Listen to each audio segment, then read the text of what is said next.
shororkeessummaa kan irratti dhiyaate qondaaltonni naannoo Amaaraa obbo Yohaannis Bu'aayaaloo fi obbo Kiristiyaan Taaddalaa sarbamni mirgaa jabaan irratti raawwatamuu komatan. Abukaatoon namoota kanaa obbo Solomoon Gazzaayin yaada BBCf kennan keessatti obbo Yohaannis ji'oota 8f mana dukkanaa keessatti hidhamuu fi aangootaan salphifamuu akkasumas ifannaan irra gahu mana murtiitti himaniiru jedhan. Obbo Kiristiyaan Taaddalaa gama isaaniin harki isaanii kaatenaan akka hin hidhamne sababa dhiyeessuun mana murtii gaafataniiru. Obbo Yohaannis Bu'aayaaloo himannaa lama dhiyeessani. Inni tokko qorannoo yakkaa federaalaa jalatti sarbamni mirgaa jabaa irra gahuu mana murtiitti himatan. Ji'a 8 mana dukkanaa keessatti hidhamnee turre, ji'a 6 Awaash Arbaatti, ji'a 2 ammoo qorannoo yakkaa Meeksikoo jirutti mana dukkanaa keessatti hidhamnee argamna. Aanga'ootaan salphifamuun ifachuun nurra gaheera. Akka ta'utti illee mana fincaanii akka hin fayyadamne balballi nutti cufamee teenya abukaatoo fi abbootii amantaa keenya waliin akka waliin agarre dhorkamnee turreerraa jedhan. Kabajamoo obbo Kiristiyaan Taaddalaa ammoo harka keenya kaateenaan hin hidhiinaa, alarjii qabnaa, yoo ta'ullee baate miila keenyatti kaa'aa jennus kana tolinuuf hin jenne manni murtii harki keenya kaateenaan akka hin hidhamne ajaja nuufaa dabarsu jedhan. Obbo Yohaannis Bu'aayaaloo dabalataan wanti iyyatan wal'aansa fayyaa faaraan argachaa hin jirru, kanaaf wal'aansa akka argannu haa ta'u kan jedhudha. Manni murtii ajaja dabarseen ammaan booda namootni to'annoo jala jiran kun labsii yeroo muddamaa jala hin jiran, hidhamtoota idileedha. Akkuma hidhamtoota idilee dhiyaatan ni dhiyaatu, mirgoota isaan argatanis ni argatu. Ammaan booda mana hidhaa dukkanaatti hidhuun hin jiru. Ammaan booda abukaatoo dubbisuuf mirga qabu, abbaa amantii arguuf mirga qabu, akkuma hidhamaa kaanii yeroo kaa'ameen maatii arguuf mirga qabu jechuun mirgi kun akka kennamuuf qorannoo yakkaa federaalaaf ajaja kenneera. Rakkoo nageenyaa naannoo Amaaraa keessatti bara darbee dhalateen wal qabatee aangoota mootummaa fi miseensota paarlaamaa dabalatee namootni hedduun to'annoo seeraa jala oolaniiru. Ministeerri haqaa aangooti mirgi himatamuu dhabuu irraa ka'e labsii yeroo muddamaa jalatti to'ataman lameenii fi kaan irrattis kamisa kaleessaa himannaa shororkeessummaa hundeesseera. Obbo Kiristiyaan Taaddalaa dhaaba mormituu mootummaarraa miseensa paarlaamaa Itoophiyaa ta'uun kan filataman yoo ta'u, dhaabni biyya bulchus aangoo qoodee fi hooggansa mootummaarra turan. Ji'oota duraa to'annoo jala erga galanii booda mirgi himatamuu isaanii paarlaamaa biyyattiin irraa kaa'e. Wallagga lixaa aanaa Gullisootti dhalatee kan guddate dargaggoo Birhaanuu Girmaay waamicha na gargaaraatti bana miidiyaa hawaasummaa irratti qoodeen namoonni baay'een marartee isaaf ibsaa turani. Muummee barnoota ji'ooloojiitiin digrii jalqabaan eebbifamee ogummaa isaatiin hojii kan dhabe dargaggoon kun hojjetaa guyyaa fi daldalaa uffata boondaas ture. Akkasumas waggaa 2f waraana keessatti danqamee ture. Bu'aa bahii jireenya dabarsee fi keessa jiru BBCtti himeera. Bakka buluun dhabe waan nyaadhu sinan dhabe ergaan baradhe hamma kana maatii rakkisee baradhe of danda'uun barbaadaa ture. Of danda'uun dadhabe, hojii dafee argachuun dadhabe. Wantoota kana utuu barsiisuu dhiisan yeroo nuti barannu rakkoo baay'ee deemeen baradhe, karaa isaa baay'ee rakkoodha. Manni barumsi innimtuyyuu elementary imtuyyuu bakka daqiiqaa sa'aatii tokko walakkaa wayii dhaqeen baradhe. Sattaansee immoo kiiloomeetira 60 kan ta'u deemne aanaa Gullisootti haayiskuuliif pireparaatoorii achitti baradhe. Ergaachi baradhee fiixee immoo gara yuunivarsiitii fagoo akkasumatti immoo yuunivarsiitii Maqaleetti baradhe. Iddoo adda addaa kaampaanii adda addaan dhaqee Itoophiyaa Jooloojikaal Sarveey fa'aa kanaaf dorgomeen ture. Yeroos bakka namni baay'eedha. Akkasumas jooloojiitti yoo baay'ate waggaatti beeksisa 3-2 caalaa hin ba'u. Naachumatti dorgomee abdii kunne teenye. Kana booddee maaliin gochuun qaba ofii koo hojii ta'e hojjechaa hojii barbaadu qaba jedheen naannoo kondoominiyeemii sanaa waardiyaa ta'een paarkingii fa'aa kana eegaa guyyaa immoo ganama ka'een gara 4 kiiloo fa'aa dhaqee beeksisa kana hordofaan ture jechuudha. Digrii jalqabaa ji'ooloojiitiin erga eebbifamee waggaa 2 booda ogummaa kanaan naannoo Tigraayitti hojii kan argate Birhaanuun haa ta'u malee otoo inni hojii hin jalqabin waraanni naannoo Tigraay eegale. Achittis rakkoo hamaa keessa dabarsuu kan himu dargaggoon kun waraanaan booda Finfinneetti deebi'us ammas jiruun isaaf hin qajeelle. Hamma 2015 achiin ture. Wantaan achi dabarsee ani dubbachuu danda'u baay'ee cimaa ture.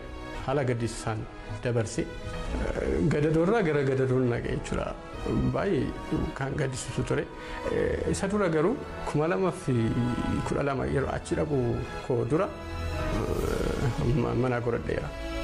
Innaa haadha mana godhadhee 2013 mucaa tokko godhadhee isaan isheen deeme. Hojii gaarii argadheen jedhee isaanii achi deemuun koo. Garuu waan ta'an yaadnee uumame uffata boondaa carataa irraa dhaqeen fideen naannessuun jalqabe. Gurguramuu didee inni immoo nimtiyyuu gara maaliin deemee gara konistiraakshiniin deeme ammas. Konistiraakshiniin deemee qansiraa ooluun jalqabe. Kanaa booddee deebi'een gara boondaa galee ammas.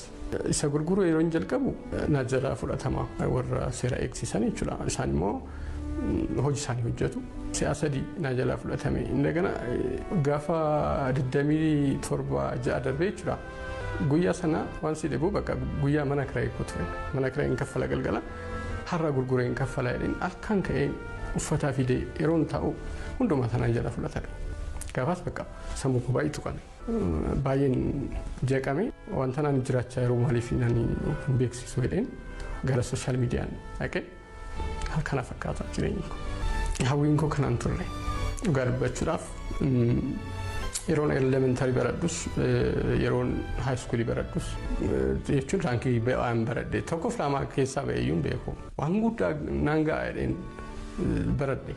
Kana miti kaayyoon koo ndaa'um hamma sa'aatii kanatti PhD koo hojjedhee waan kana ture yaadii koo jechuun biyyaaf bakka nama guddaa ta'uun ture kaayyoon koo maatiifis nama gargaaru ta'uun ture kaayyoon koo jechuudha. Garuu wanti ta'ee faallaa ta'ee jechuudha. Akka seera mana amantaa Ortodoksii Tawaahidoo Itoophiyaatti waggaa tokko keessa sooma 7tu jira. 7 keessaa soomni guddichi akkuma maqaa isa guddaadha.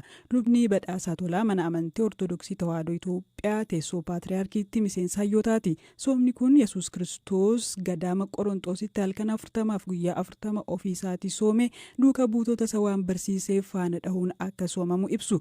Hordoftoonni amantii kanaa yeroo kanatti maal fa'i akka lagatanis dubbataniiru. Waa'ila koo ammayyuu ittaanaatu dubbise. Egaa yeroo sooma kana kiristaanonni waan isaan irraa dhorkaman bakka lamatti qoonnee ilaaluu dandeenya.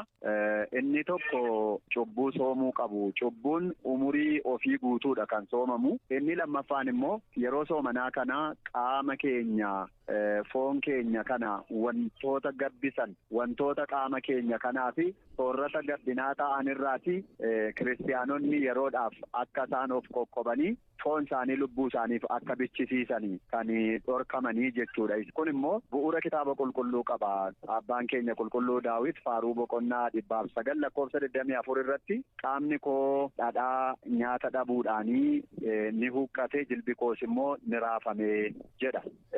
Akkasuma raajii Daani'eel keessatti immoo Daani'eel yeroo soomaa ture ani daadhii wayinii hin dhunne akkasumallee foon hin nyaanne waaqayyoodhaa fi ofii koo qaama koo huqqisee waaqayyoon kadhachaan ture jedhu sana bu'uu godhachuudhaan bu'aa beelladaa irraati kiristaanni tokko yeroo soomutti qaama isaa kan gabbisu of qoqqobuu qaba jechuudhaan abbootiin keenya barumsa keessatti ni kaa'u jechuudha. Kana duwwaa itoo hin ta'in sa'aatii soomuunis immoo jira. Fakkeenyaaf sa'aatii soomuu jechuun maal jechuudha? Ganama kaasanii haga sa'aatii 9tti ituu bishaan hin qammasin ituu midhaan hin nyaatin waan tokkoyyuu afaan ofii biraan ituu hin gahin haga sa'aatii 9tti ga'anii seera qulqulleessaa yookaan qiddaasee sirna isaa raawwatanii saabala fudhatanii sagadaa waaqayyoon kadhachaa oolanii edda sanaa booda kan soominii kamuu.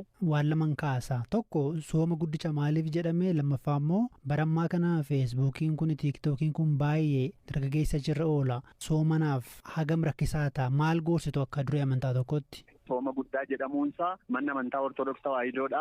Sooma gosa lama qabdi. Tokko sooma labsii hin taane akkasumatti namni dhuunfaan waaqa isaa wajjin dhoksaatti kan inni wal argu namni namarratti beekuu kan hin qabne sooma dhuunfaa jedhama. Inni lammaffaan immoo sooma labsiidhaan soomamu jedhama. Soomni labsiidhaan soomamu kun lakkoofsi isaa 7dha kan mana kiristaanaa amantaa Ortodoksii. Sooma 7 kana keessaati soomni guyyaa soomamuun guddaa ta'e sooma isa kanaati. Kanaafi sooma isa guddaa yookaan abiyyi soom jedhama afaan Giiziidhaan. Inni lammaffaan immoo sooma guddaa kan jedhameef sooma isa kaan namatu tsoome. Isa kana garuu gooftaan ofiisaaf tsoome waan nu agarsiisee fi hiika lammaffaa irratti sooma guddaa jedhameetu maqaan isaa waamamaa jechuudha. Akkuma isin amma kaastan immoo yeroo ammaa kana tiiktookiin, feesbuukiin wantoonni garaagaraa miidiyaan hawaasummaadha. Sooma kana irratti dhiibbaa akkamii qabu kan jedhu roga lamaan ilaaluu dandeenya.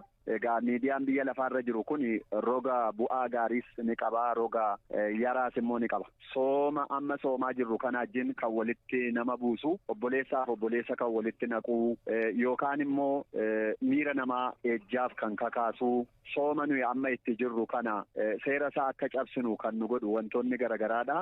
Tiiktookii kana irratti argamuu ni danda'u jechuudha. Uummanni kiristiyaanaa waan dhaggeeffataniif waan ilaalan filatanii yoo ilaaluudhaa baatan gufannaa uumuu danda'a jechuudha. Tole guddaa galatoomaa. Tole naaf jiraadha. Keessa dhuman taphoota piriimeer liigii Ingiliz torban kanaa dursanii leenjistoonni Arsenaalii fi Maanchestar Siitii ibsa miidiyaaleef kennaniin kabaja walii qaban ibsaniiru. Taphni torban kanaa inni eegamaan Maanchestar Siitii fi Arsenaaliin walitti fida. Xiinxalaan kubbaa miilaa BBC Sport Chris Sutton Siitiin tapha dirree isaatti godhamu kana irra aanaa jedha. Galaanaa Balaayii gabaasa bal'aa qopheesseera.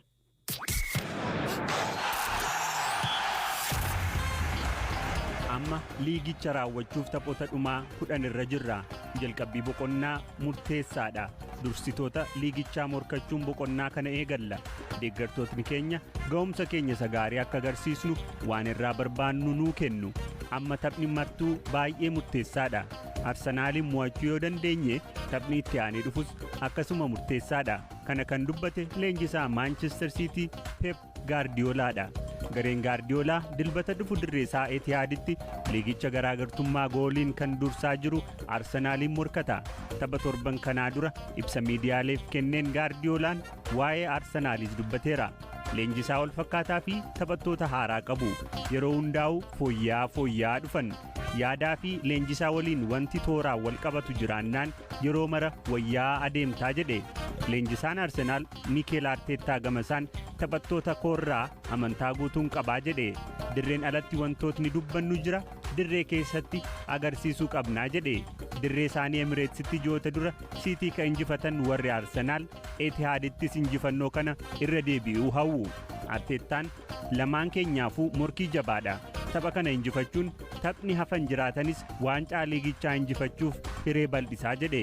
Dinqisiifannaa Gaardiyoolaaf qabu yoo ibsu ammoo leenjisaa isa jabaa addunyaa kanaatii ittiin jedheera.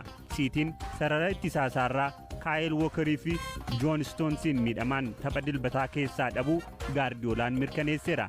Gama Arsenaaliin Bukaayo Saakaa, Gaabri'eel Maartineelii fi Gaabri'eel Magaleesh ammatti leenjiitti hin deebine. Ta'ullee hiree tapha dilbataa irratti hiriiruu akka qaban ammoo Arteettaan ibseera. Waa'ee waancaa liigichaa injifachuu yoo dubbatu Arteettaan tokkoon taphaa nu fuuldura jiran irratti gammachuu dhamdhamaa deemuun dhumni isaa maal akka ta'u ilaallaa jedheera. Tapha dilbataa kana eenyu injifata? Xiinxalaan kubbaa miilaa BBC Sport Chris Sutton taphni kun injifannoo Siitii 2-1 raawwataa jedhee tilmaame. Garuu ammoo ga'umsa Siitii bara kanaan badaa gammadaa miti. Ga'umsi isaanii ol qabataa miti. Akka bara kaaniin sodaachisan kilaboota hanga sadarkaa 5 qabatan keessaas tokkollee hin injifannee jedha. Faallaa kanaan Arsenaal ga'umsa ajaa'ibaan tapha kana morkachuuf dhufa. Tapha kana dura taphoota taphate 8 walitti aansee mo'ateera. Siitiin tapha kana ni mo'ama yoo ta'e taphni 9 osoo hafuu Arsenaal isa dursaa jirurraa qabxii 4 fagaata. Garuu immoo ga'umsi Siitii kan mul'atu haalota akkasii keessattidha jedha Sutton. Maalis ta'e maal taphni kun hangas mara kilaba waancaa nyaatu murteessuuf kophaatti gahaa miti jedha. Kilabootni 3 hanga taphoota dhumaatti waan walirraa fagaataniin ta'us jedha. Taphni biraan torban kanaa Liverpoolii fi Brighton Anfielditti walitti fida. Tapha kana Liverpool goolii 3-1 injifataa jedha Sutton. Leenjisaa Jurgen Klopp ibsa kenneen taphattoonni isaa miidhaman gariin deebi'aa akka jiran himee amma humna haaraa argachaa jirraa jedha. Waa'ee hiree waancaa injifachuu isa miidiyaaleen tokkoon taphootaa booda jedhaniin isa dhiisaa falmachaa deemuudha inni ijoon jechuun ibsee jira. Sutton tilmaama kenneen Liverpool morkii dirree isaatti godhu kana goolii 3-1 injifataa jedheera. Dhuma bara dorgommii kanaatti Liverpoolitti nagaa akka dhaammatu ka hime leenjisaa Klopp waa'ee taphataa duraanii kilabichaa isa taanee Liverpoolin leenjisuu mala jedhamu Xabi Alonso yoo dubbatu achitti waan ajaa'ibaa hojjechaa jira jedhe. Aloonsoon gara Liverpool dhufuu mala osoo jedhamu ibsa kenneen bara dhuftullee achuma Baayer Liverkusen leenjisaa akka turu ibseera. Hiree Champions League bara dhufu argachuuf hamileen katabatu Manchester United dirree Brentforditti malee morkata. Taphni kun 2-0 goolabamaa jedha. Saatan Chelsea ammoo Burnley 2-0 injifataa jedhee tilmaamee jira. Newcastle Tottenhamiif Aston Villaanis morkattoota isaanii akka injifatan tilmaame.